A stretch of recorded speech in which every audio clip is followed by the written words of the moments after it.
Christina Comben with Cointelegraph, and we're here in Dubai in the Palazzo Versace with Bryan Benson from AURUM and Brent Fulfer from TVV. We'll start with Bryan. Can you tell us a little bit about AURUM, what you're building, who you're building it for, and why it matters? Yeah, absolutely. Thank you for this space. Love Cointelegraph, love what you guys are doing, so thank you. AURUM is a AI finance company, and so that's what I like to say, but no one really understands what that means. And what that really means is we're an ecosystem of diverse different products.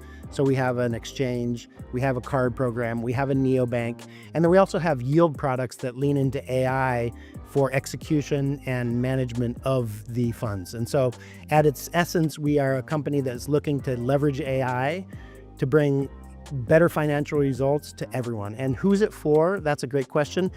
It's for everyone really, but it's for people that are looking for a passive income, that are looking for the best tools and services that they can use to safeguard their crypto, to grow it, and to use it in real everyday life. And so, yeah, we're trying to make the best products and services we can.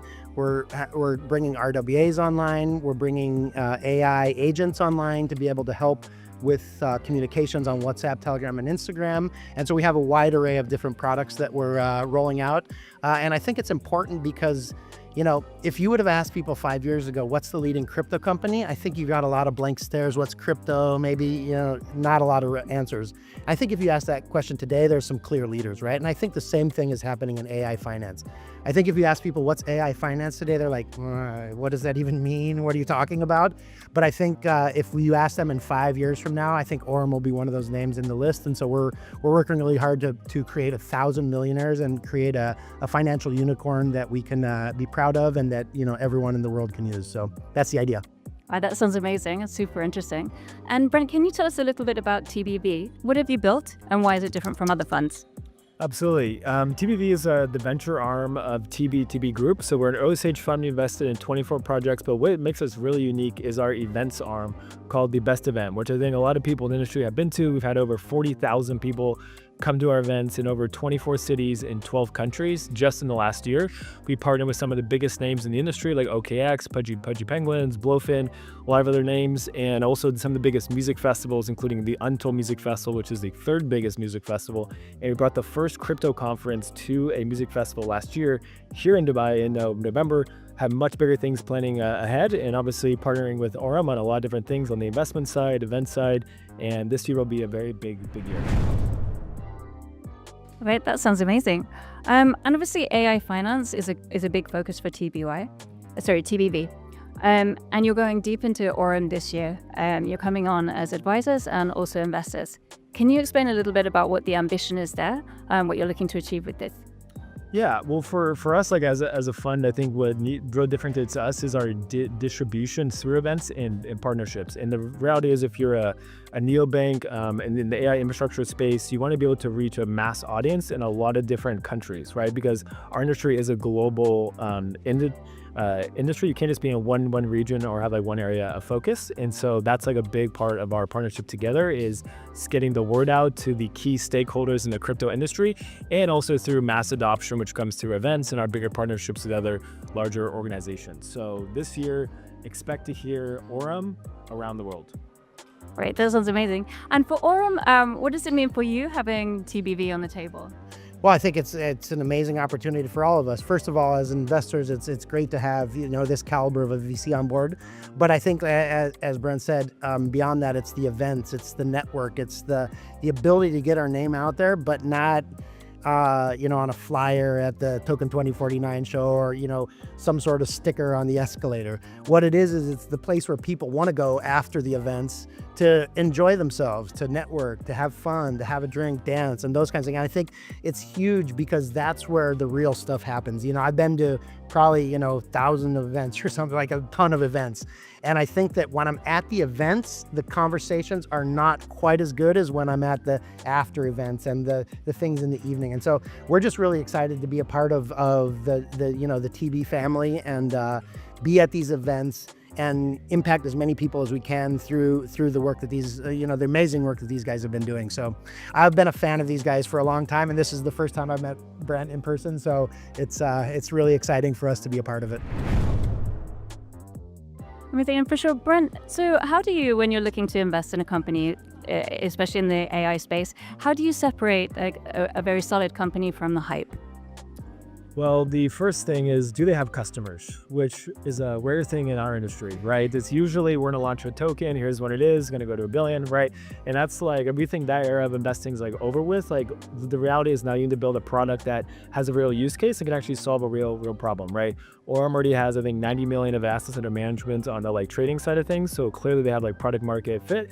And that's what we look to do, is invest in companies that are already at the product market fit stage and are looking to accelerate further on into Series A and beyond, which in our industry, if you look around, Series A's were like very rare compared to like the traditional AI space.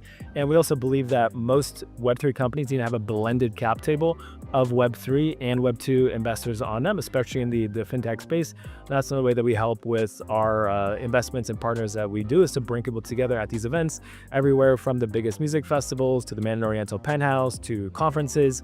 That's where like real connections are made, and ultimately how you get these bigger partnerships, larger funding rounds, and bigger distribution networks. Yeah, for sure. It sounds super interesting. And so, Bryan, obviously AI is developing at a really rapid pace. What can AI do in finance now than say it could do like 2 years ago? Well, something. I think, if you look back 2 years ago, AI finance wasn't even really a concept, and I think, AI was just coming out. I wasn't using ChatGPT or any of the Claudes or any of those 2 years ago. I think there were people that were, and they were early adopters of it, but I personally wasn't, and I'm an avid tech guy. And so I think, what you're able to do is, my answer sticks. It's something, like today you have an opportunity to invest your money in some sort of yield-bearing product that is actually working, right? And I think that's the first step, is like having products and services, like you said, that have product market fit, that people want to use, and that are starting to show growth in not only, volume, but in user base, right? Those are our key KPIs here. And I think, our monthly active users is basically everyone in our company, right? And when we were at Binance, we had, maybe 30% of them were active users on a monthly or weekly basis, which we track daily, weekly, monthly. And here inside of AURUM, people love it so much that payouts are going out daily, that literally 50,000 plus people, and 97, 8, 9% of those are active every day in the app, not every month, right? And so it's a really amazing opportunity for people to leverage this technology without having to learn it from the ground up. And I think that's the exciting thing about AI, is that it's easy, it's palpable, people can grab onto it and figure out how to use it in a matter of minutes, and that's, I think, the big difference. Is before, maybe 1 year ago, you really had to be a pretty technical person to know how to do that. And now you can go into certain kinds of apps, and we're building it into AURUM, and you can say, hey, I have $1,000. I want 30% of it to be high risk, 10% of it to be this, the other to be that. And in a month from now, update me on how it's going, and let's see where we're at, and maybe we can shift it then. And so you can talk to these things, and in a very simple and easy way,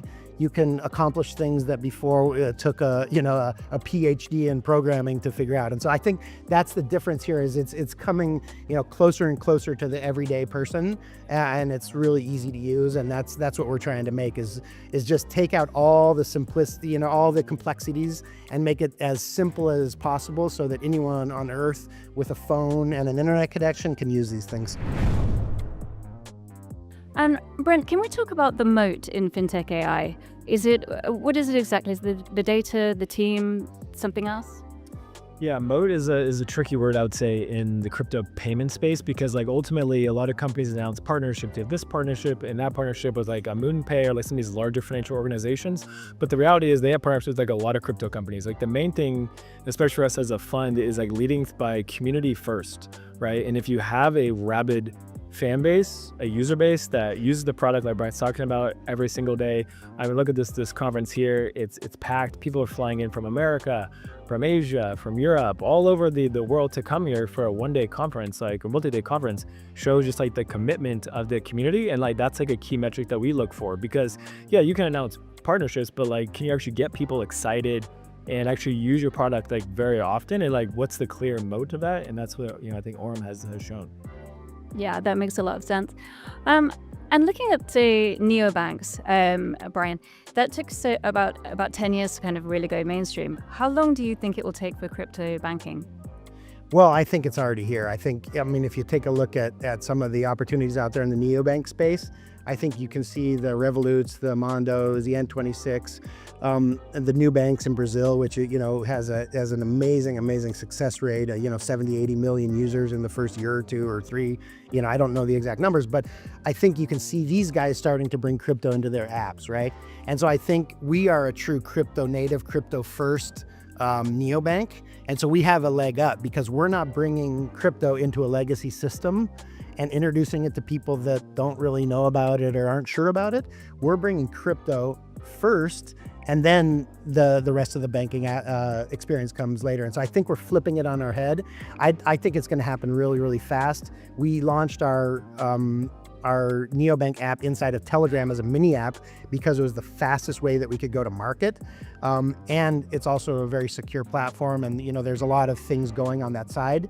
But as I mentioned on the stage, we also are creating the mobile native apps so that people can then download those that don't have anything to do with AURUM, anything to do with our back office, anything to do with our affiliate program, and they can use these products and services as well. So I think the answer is, buckle up, because it's going to happen really, really, really fast. And I think the growth that we've seen in the last 3 months inside of AURUM alone is a testament to the appetite of the market to have a true crypto neobank, and I think also regulation is a really tricky thing, right? Because these banks that were regulation first and banks first had to go through the path of regulating before they could offer products and services, right? And in the DeFi world, in the the wild west of blockchains, it's actually the other way around, right? Like, we launch the products and services, and then we figure out the best jurisdictions to where we can slot those in and use them. And so I think you're going to see, in the next 2 years, a huge increase in the amount of users that are coming over from some of these other neobanks into crypto first neobanks. And AURUM's not the only one, but we hope to be the leader in that space. Yeah, absolutely. And obviously they can just move a lot faster, like you said. And I think, Brent, I'd like to ask you the same question. Do you kind of share Bryan's view that you believe it'll be that fast? I do. I mean, just from a couple of days ago, the Iranian dollar basically collapsed overnight, right? And if you think about the next couple of years, what other countries' currencies are going to collapse, right? With where the markets are going, lots of uncertainty, war and things like that. And the reality is that drives people to crypto. I mean, look at Argentina as an example. The adoption in Argentina with the devaluation of their dollar has been tremendous. Right now, Argentina is one of the hottest markets for crypto adoption in the world. There'll be many other countries following that similar path, and there needs to be options like these type of neo banks that can offer these type of services, because the demand is only going to go up, right? These currencies are not going to start doing better all of a sudden. It's only going to probably get worse for a lot of different countries, and they need alternatives. And that's where I think a lot of neo banks in this industry, and that's where a lot of investments, I think what Bryan was saying about, imagine a big bank like a Chase Bank trying to introduce AI native infrastructure to their users. It's impossible. It's nightmare legacy systems. You need to start from the ground up with the DNA of the company, with AI at the center of crypto infrastructure. So there'll be a wave of investments next several years into this space, and I don't think there'll be one sole market winner.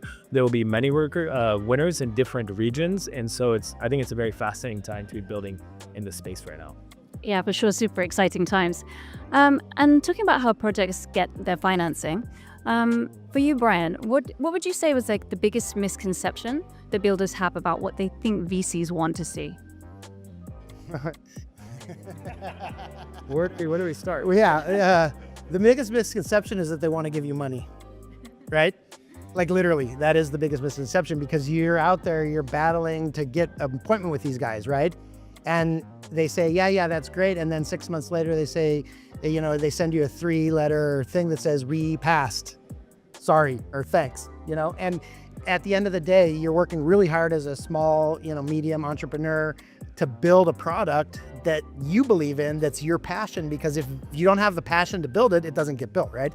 But then you're out there, in the wild trying to find people. And I think the biggest misconception is that you can reach out to VCs and close, right? The only way to, in my experience so far, the only way to get VCs to come to you is to have something that's attractive to them, right?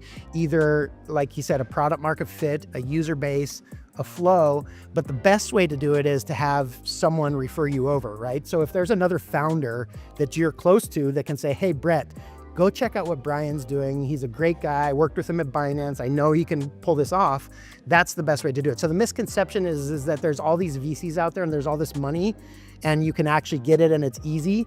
That's just the opposite of that, right? It's a crap shoot out there, and it's a brawl to even get the appointments, let alone get the second appointment, let alone get a term sheet, let alone get an investment. And so I think just to all those out there, find creative ways to get into the VC that you want to get into, right? Because if you knock on their door, you have to think they have 3, 4, 5, 6,000 opportunities and messages that they have to juggle, and they just can't understand from a simple, hey, do you want to invest in me? What's really going to happen? So I hope that's not offensive to you, Brett, but I think it, I have this part of me that's a little jaded with the VCs, because before I joined AURUM, I have several other really amazing projects, and it was very, very difficult to get the VCs to give us the time of day, let alone, and we had an amazing team, an amazing product, and amazing background. So I think the misconception is that it's easy and but that being said, if you're doing the right thing and you're getting to the right people and you're having the right meetings, eventually, good things happen. So. Yeah, for sure. And of course, Brent, he wasn't talking about you, no. Of course. But from an investor point of view, what's the biggest misconception that VCs have about the crypto space? That VCs have about the crypto space, I think. So I came from Web2 VC. So I worked in Silicon Valley originally. I worked at some of the biggest syndicates on an angel list. So I've seen hundreds and hundreds of fundraisers over my period of time. What draws a lot of people to crypto VC in particular is the early days, call it 2015 to 2022, where billion-dollar tokens could get launched. And what basically happened after that was LPs came to Web3 funds because they said, wait a minute, traditional VC, I get DPI, or basically I get my money back in a decade after I invest in you. But in crypto, I can get money back in like a year. I mean, it's just basic human psychology. It's like, wait a minute, if I can do that, then yeah, I'm gonna put, so then all this money went into crypto, then FTX blew up, right? And a lot of people made so much money from 2015 to 2022 that they I forget what the psychological term is, but they're still like in that mindset of like, those days are still here. And the reality is, I think it's a better environment now, because now you have to actually have a real product, have revenue, get used almost like a Web 2 company, but then you can still eventually launch a token if you want, because you have a base. And that's the biggest misconception, is a lot of fund managers who maybe didn't make money from building a company before, made money through trading, then became fund managers and thought, wait a minute, if I invest, I get money back in a year. And it's like, no, the market has shifted. Now you're more important a 2 to 4 year time horizon to get any type of returns from an investment. And I think a lot of funds will phase out this year, a lot phased out last year. And now it's about companies that can actually build products and find the right funds that are on that same timeline of not like, hey, I invest in you and like do a TG in like a year. Like those days are kind of gone. Yeah, sure. So longer time horizons, and generally the crypto space is growing up. Yeah. And to be clear, a 2 to 4 year time horizon to get your money back is still incredible in terms of VC return profiles. You invest in AI, any other space, you're looking at a decade. So it's still good. It's just not as quick as it used to be. Yeah, for sure. Okay, and then one final question that I'm going to ask for both of you. If the Cointelegraph audience was to take away just one thing from our conversation, what would you like that to be? I think take AI finance seriously, right? A lot of people, back in the days of crypto, a lot of people were screaming from the top of their lungs, it's money laundering tech, and it's, the criminals using it. And I think while criminals use the best technology, that's not what the technology was about, right? And so to lump everything into one sort of bucket doesn't make any sense. And I think the same thing is happening with AI finance. Like you see people saying, wait, AI can't figure finance out. That's bullshit. And so I think that's probably, to me, the thing that I would lean into is we have a real opportunity here, and we need to continue to show people that we're building real products, real services, real companies in this space, and that's what's going to take off. Amazing. And for you, Brent? Not to be too shameless here, but I think more people need to get out of their house and go to events and meet people in person. And I think the industry post-pandemic has come back like a lot with that. I mean, the numbers at every conference are going up and up, but the reality is if you're building, you're investing, you want to get a job at a crypto company, you need to come to events. Obviously you can come to our events, but just like in general, stay away from like the main conferences for the most part, of course, attend and whatnot. But like the key is you want to get in the rooms with the right people in different countries and go to more events and meet people. And you never know who you're going to meet. I've had so many founders meet their lead investor at our event, meet their co-founder, meet their head developer. And that's the serendipity of events, why we're so bullish on it as like well. And I think a lot more people are doing it, but just as a reminder, we have event season coming up. There's a lot of events, consensus, token, everything. And I hope to see people there. Amazing. Thank you both very much, guys. It sounds like a super exciting year ahead for both of you. So best of luck. Can I ask you a question? For sure. What do you think of AI finance? I guess originally I was quite slow to come around to AI, but I'm starting to see more and more the benefits of it. I'm very new where these things are concerned, so I found our conversation super interesting, and I'm definitely going to be watching the developments. Wonderful. Well, thank you so much. Thank you very much. Thank you for the time. Thank you. Appreciate it.